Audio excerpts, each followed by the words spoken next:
Bonjour à toutes et à tous, nous sommes l'équipe du film Révolution. Révolution est l'envie commune d'écrire un film à effets spéciaux qui mélange techniques variées, tournage challenge, fond et forme. Pour représenter l'Amérique latine, nous avons fait du repérage pendant l'été et visité pas moins d'une vingtaine de villes et villages. 2 se sont démarqués. Perpignan, qui est une ville très immersive, nous a permis de n'effectuer que de petits effets tels que du restaurant. Montpellier est aussi un choix stratégique car plus facile d'accès. Cependant, il a nécessité la mise en place de fonds verts pour l'intégration de façades. Celles-ci ont été réalisées par un étudiant spécialiste. Pour la réalisation des façades, nos références sont issues de plusieurs villes d'Amérique latine. Le but de cette séquence immersive était d'appuyer le fond sans attirer l'œil du spectateur, en modélisant suffisamment d'éléments pour faire comprendre où nous nous trouvons et ce qu'il y a derrière le reporter. J'ai trouvé la prise son, le seul place qui nous restait c'est dans le coffre, donc voilà. En parallèle des recherches de références et de direction artistique, nous avons demandé à nos amis et collègues ce qui représentait pour eux le plus l'Amérique du Sud. Des favelas. Ces façades colorées. La jungle. Nous avons donc fait le choix de coller au plus près à cette vision collective, quitte à s'éloigner parfois de la réalité.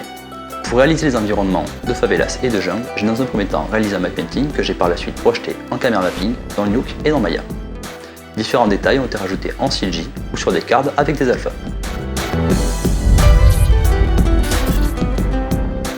Pour créer une dictature crédible, nous avons mis en place un culte de la personnalité. Pour cela, nous avons réalisé un récap 3D de notre acteur pour obtenir un modèle 3D rapide ayant les bonnes proportions et la bonne posture. Guillaume l'a ensuite importé dans ZBrush pour venir le redétailler. Aussi, nous avons créé divers éléments tels que des affiches à l'effigie du président. Qui veut d'armes? J'essaie d'arrêter.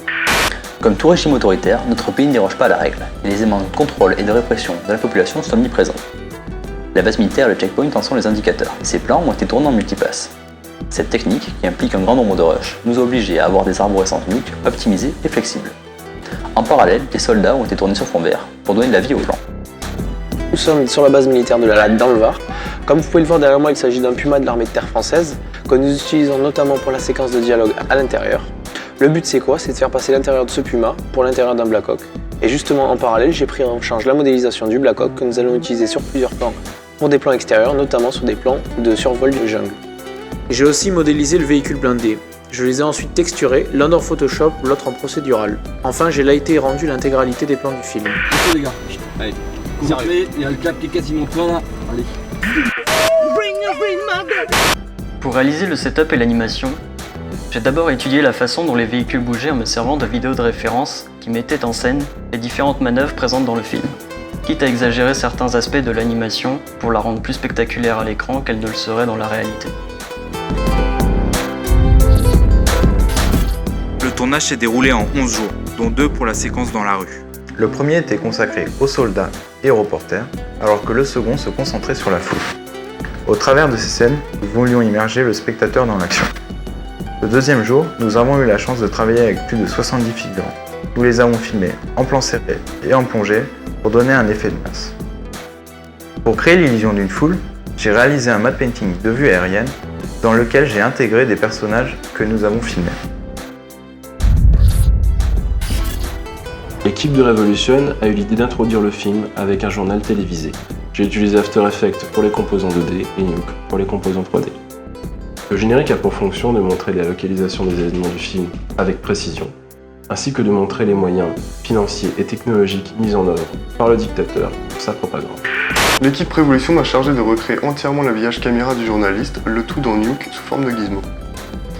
Celui-ci devait être rapide et simple d'utilisation afin de gagner un maximum de temps. Tous les éléments présents dans ce gizmo devaient être modifiables, comme la vitesse, les ISO, le diaphragme et certaines parties d'animation. Le journal télévisé nous permet de mettre en scène la manipulation de l'information. Par exemple, au travers d'une voiture brûlée, qui témoigne d'un attentat n'ayant jamais eu lieu. Ce plan est un mélange de dynamics, réalisé sous Maya et rendu avec Arnold. Des stock shots ont été filmés, puis ajoutés pour compléter l'intégration. La séquence du journal télévisé au début du film devait représenter la statue du dictateur comme un objet de pure propagande. J'ai donc rajouté sur les façades des banderoles, ainsi que des drapeaux à une cloche sur le toit. Je me suis occupé aussi d'intégrer et de compositer la statue, afin qu'elle soit le plus mise en valeur possible. Cette année aura été riche en découvertes et en belles rencontres. Nous tenons à remercier toutes les personnes qui nous ont aidés de près comme de loin à la réalisation de ce film. Nous avons pris beaucoup de plaisir à le réaliser, espérons que vous en prendrez tout autant à le regarder. Encore merci et à bientôt.